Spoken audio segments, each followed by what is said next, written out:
YouTube पर welcome back to another video. तो आज का जो हमारा टॉपिक रहने वाला है वो CQRS वर्सेस इवेंट सोर्सिंग के ऊपर। ठीक है, पिछली वीडियो पे हमने इवेंट सोर्सिंग करा था और उससे पहले हमने CQRS करा था। ठीक है, ये सब आया कहाँ से है? तो अगर मैं इसको तुम्हें इनिशियली लेके जाऊँ अपने पूरे नीड पे, ठीक है, तो हमने जैसे कि यहाँ पे डिस्कस करा हुआ था, हमको क्या चाहिए था? हमको सॉलिड प्रिंसिपल हमने डिस्कस करने से पहले हमने बहुत सारी चीज़ें देखी थी, जहाँ पे हमने बोला था 7th पॉइंट इंपॉर्टेंट रहेगा, क्योंकि इंटरव्यू के क्वेश्चन इसमें पूछे जाते हैं CQRS वर्सेस इवेंट पे। उससे पहले तुम्हें 5 और छठी वाली वीडियो आनी चाहिए समझ में। ठीक है, वो एक्सप्लेन कर दिए, तो आज इसको करेंगे और लास्ट हमारा रिपोजिटरी पैटर्न बचेगा, जिसको मैं जल्दी कवर करके दे दूंगा। ठीक है, तो आज का जो है वो पूरा वर्सेस पे चलने वाला है। ठीक है, इन दोनों में वर्सेस क्यों होता है? क्योंकि ये ऑलमोस्ट कहीं ना कहीं मैच कर जाते हैं एक दूसरे से। जब कोई चीज़ एक दूसरे से बहुत मैच करती है लेकिन वर्किंग स्टाइल बहुत अलग अलग होता है, तभी उनका वर्सेस कभी भी इंटरव्यू में पूछा जाता है। एक बात इसको दिमाग में बैठाओ, ठीक है, और चीज़ों को समझना ज़्यादा बेटर है उनके वर्सेस के ऊपर से। ठीक है, पहली चीज CQRS यहाँ लिखेंगे, इवेंट सोर्सिंग यहाँ लिखेंगे। तो हमने जैसा पहले पढ़ा हुआ था, ये क्या करता है? ये सेपरेशन का काम करता है। SEPERATION सेपरेशन का काम करता है। किसका सेपरेशन करता है? रीड का।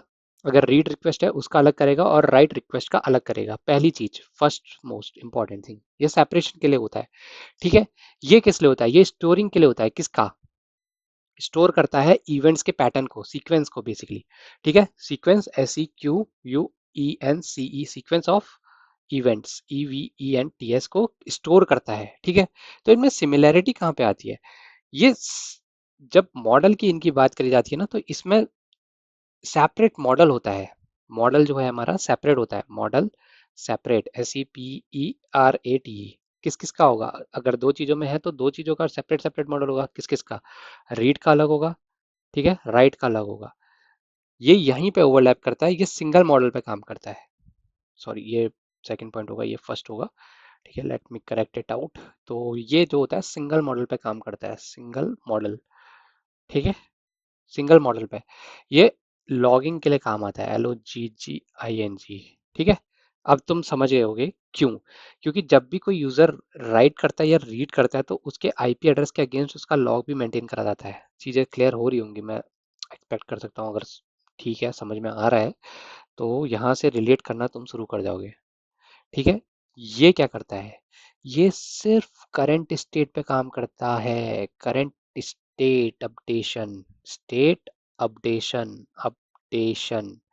ठीक है, जबकि इसमें क्या था? ये क्या करता है? ये सब जगह चले जाता है। स्टेट ही रिकंस्ट्रक्ट कर सकते हो आप इसमें। स्टेट रिकंस्ट्रक्ट, CONSTRUCT, क्या मतलब हुआ इसका? इसका मतलब कि ये करंट स्टेट, देखो डायग्राम पे वापस आओ।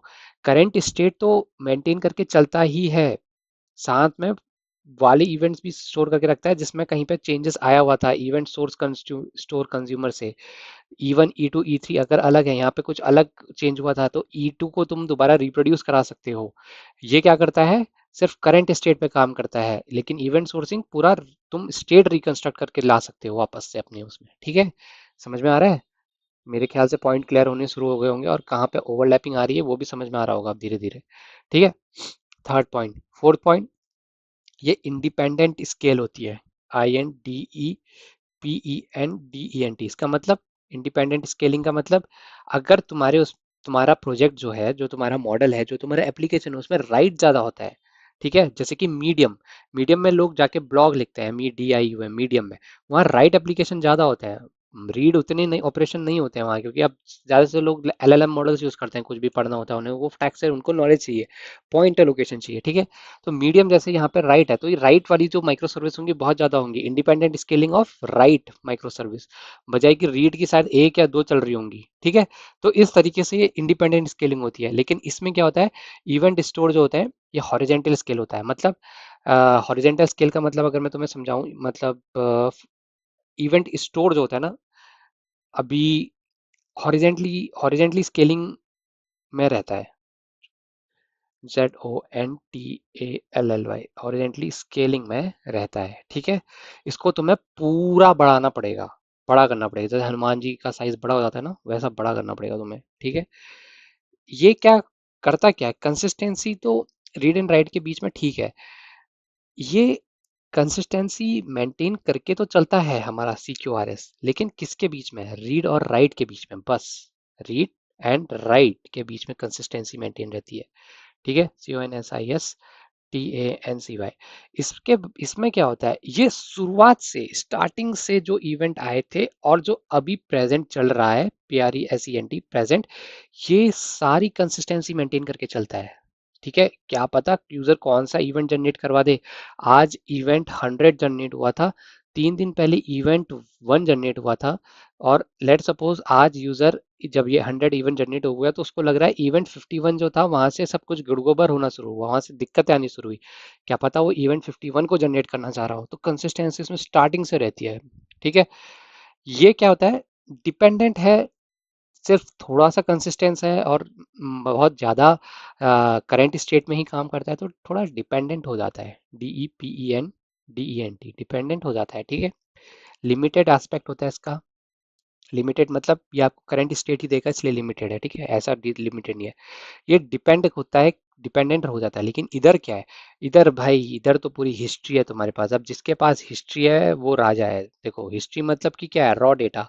ठीक है, रॉ डेटा ये कहाँ चले जाता है, OLTP डेटाबेस, OLTP डेटा, ये अलग लाइन है, ये इंटरव्यू के पर्सपेक्टिव से नहीं बता रहा हूँ। जहाँ हिस्ट्री आई वहाँ तुम्हारे पास लोगों का डेटा आया तो तुमने पता लगाया यूजर क्या कर रहा है क्या नहीं कर रहा है, सारा इवेंट स्टोर है। हिस्ट्री से तुम कहीं भी वापस जा सकते हो। ठीक है, तो ये इन दोनों के बीच में बहुत क्लियर कट डिफरेंस था। ठीक है, इंटरव्यूअर तुमसे क्या सुनना चाहता है, इस पॉइंट को सुनना चाहता है, थर्ड पॉइंट, इसको अपनी कॉपी में नोट जरूर कर लेना।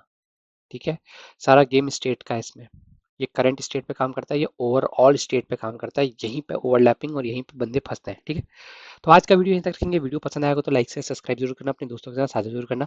मेरे लिए कोई क्वेश्चन होगा तो कमेंट सेक्शन में आके जरूर बताना। अगली वीडियो